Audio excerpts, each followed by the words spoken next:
Welcome back, listeners, to another episode of Reality Unplugged. I'm your host, Jessica, and today we're diving into a topic that has fascinated, puzzled, and even terrified people for decades. We're talking about the possibility that we're living in a matrix, a simulated reality. But what does that mean for us in 2024?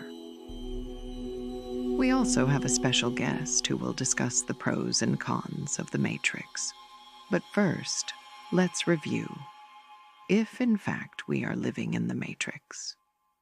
Now, you have to admit, we've seen some crazy things. I mean, birds and planes frozen still in midair. Like what? What does that mean for us in 2024? First, let's set the stage with a little bit of history. Many of us were introduced to the idea of a simulated reality through the iconic 1999 movie, The Matrix, where Neo, played by Keanu Reeves, discovers that his reality is a sophisticated illusion created by sentient machines.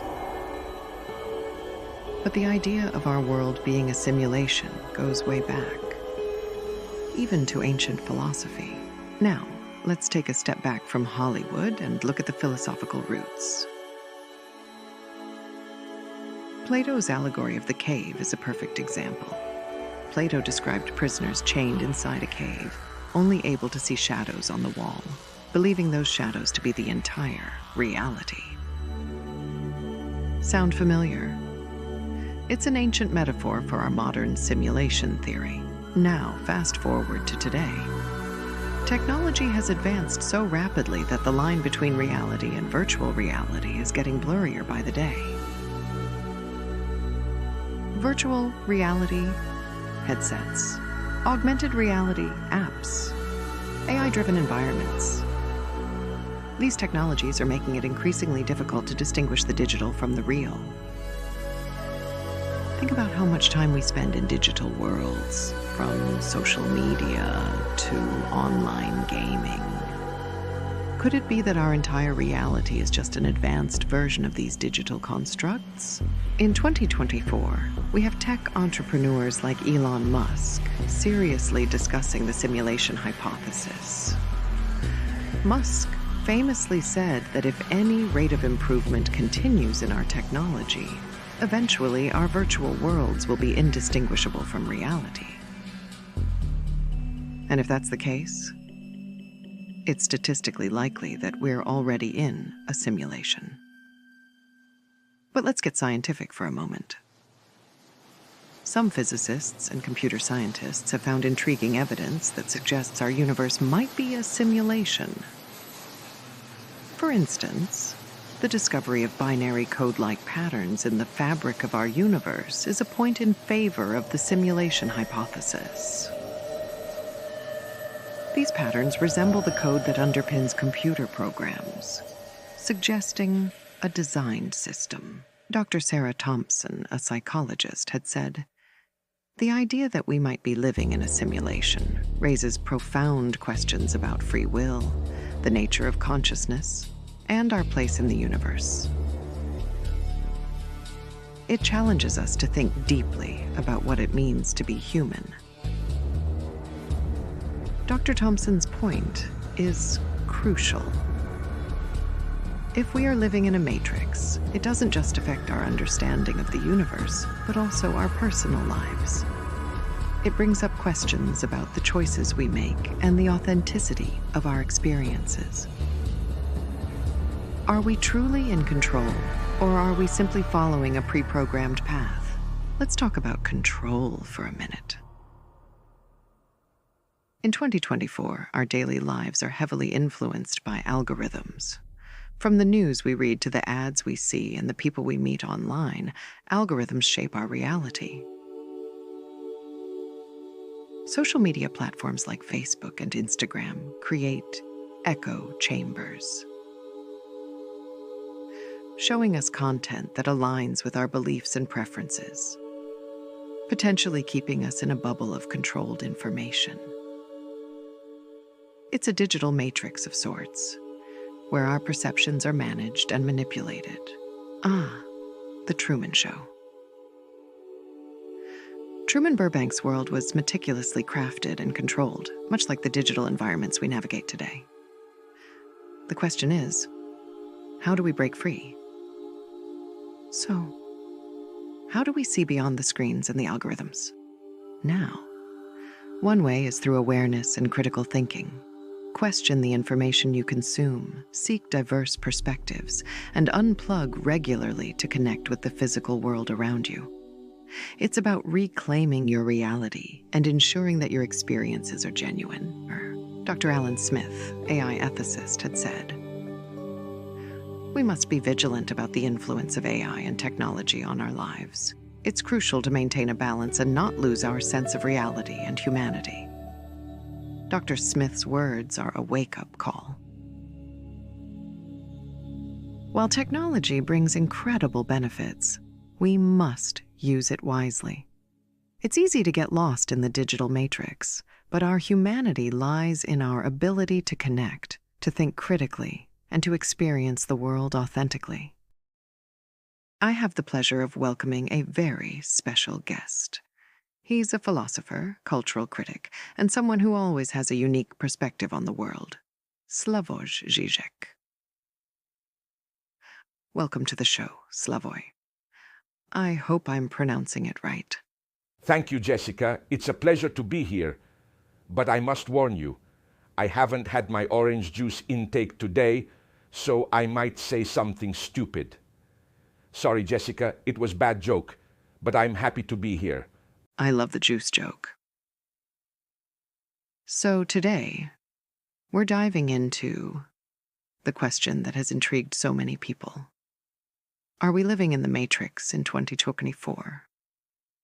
So, Slavoj, let's start with the basics. Do you think it's possible that our reality is a simulation? The idea of living in a matrix. You know, Jessica, how many times people keep asking me this question, and every time I reply, they look terrified, as if I shot them in the stomach. But going back to your question, I think it's a simulated reality is both thrilling and terrifying, Jessica. It's not just science fiction. It touches on deep philosophical questions. I think it's possible, but not in the simplistic sense of being plugged into a machine like in the movie The Matrix. Rather, we should consider how our perceptions and experiences are shaped by forces beyond our control, social structures, technology, and ideology. That's a great point. The movie The Matrix popularized this idea of a simulated reality, but as you said, it's much more complex. How do you see our current technological landscape contributing to this concept? You know, in 2024, our lives are intertwined with technology to an unprecedented degree. Social media, virtual reality, and AI, all these create layers of mediated experience. These technologies can create a sense of reality that is very convincing, but also very controlled. Algorithms decide what news we see, what products we buy, and even what people we meet. I think, in a way, we are living in a kind of matrix where our choices and perceptions are subtly influenced. It's like a digital echo chamber, right? Exactly, Jessica. I mean, where our beliefs and preferences are constantly reinforced by what we see online. And this raises questions about free will and agency. Are we truly making our own decisions, or are we being guided by these digital forces? Isn't interesting, though, really? It's a form of ideological control. Ideology is not just a set of ideas, it's the very structure of how we perceive reality. In this sense, the Matrix is not a distant possibility. It's our everyday experience. That's fascinating, Slavoj. I had always wondered that theory. So, let's talk about the philosophical roots of this idea.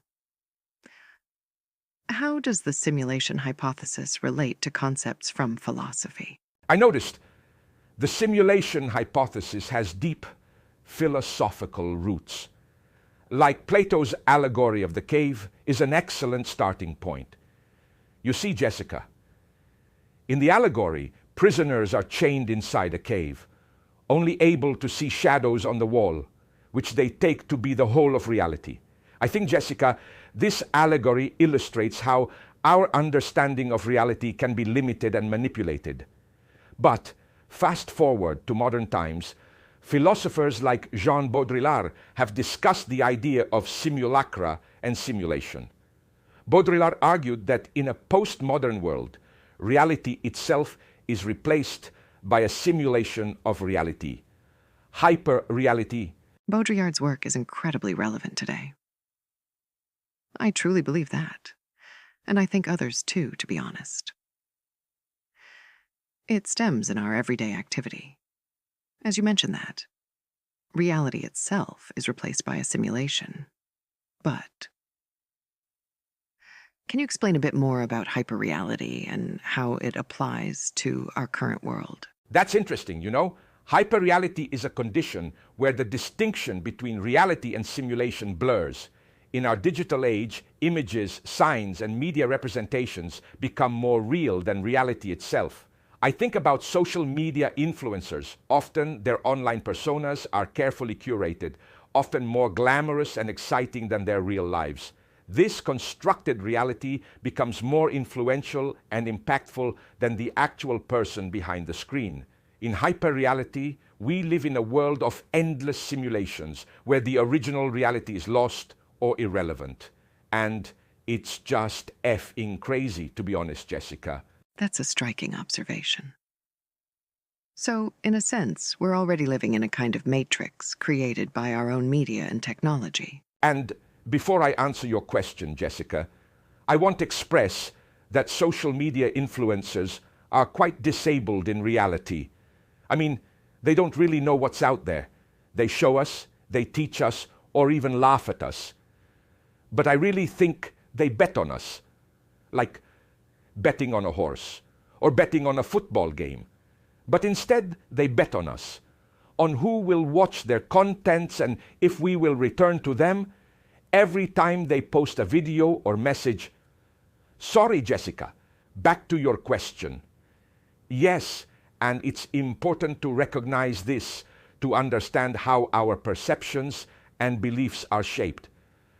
But there's also a more optimistic angle. By becoming aware of these influences, we can start to challenge them. We can question the narratives presented to us and seek out more authentic experiences. It's about reclaiming our agency. Awareness is definitely key. But what about the scientific perspective?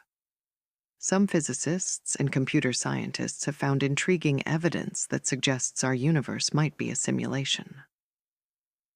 What's your take on that? And I, too, have to agree with you on social media influencers. You see, the scientific angle is fascinating. For instance, the discovery of binary code-like patterns in the fabric of our universe is intriguing. It suggests a designed system, similar to how computer programs are structured. While this doesn't prove we are in a simulation, it opens up fascinating possibilities about the nature of our reality. However, we should be cautious. It's easy to get lost in speculative theories. The real challenge is to understand how these ideas can help us navigate our actual everyday lives. That's a balanced perspective. Interesting. I think our audience had moments where they've seen a glitch in our daily activity, and yet no one was listening. Or maybe people assume it's just fake news, which I have to admit. The media news and social media does play with manipulation. So, in conclusion, whether or not we're living in a literal simulation, the concept of the matrix can help us reflect on the ways our reality is constructed and controlled. The matrix is a powerful metaphor for understanding our world. It encourages us to question, to seek truth, and to strive for authentic experiences. In 2024, as technology continues to evolve, this questioning becomes even more crucial. We must remain vigilant and critical, ensuring that we do not lose our sense of reality and humanity. What's funny, Jessica, is that I hear people saying, God help us in 2024, as if we are heading to Armageddon. I believe we are already living it, and maybe we will see zombies. Sorry, another bad joke. Thank you so much for your insights, Slavoj.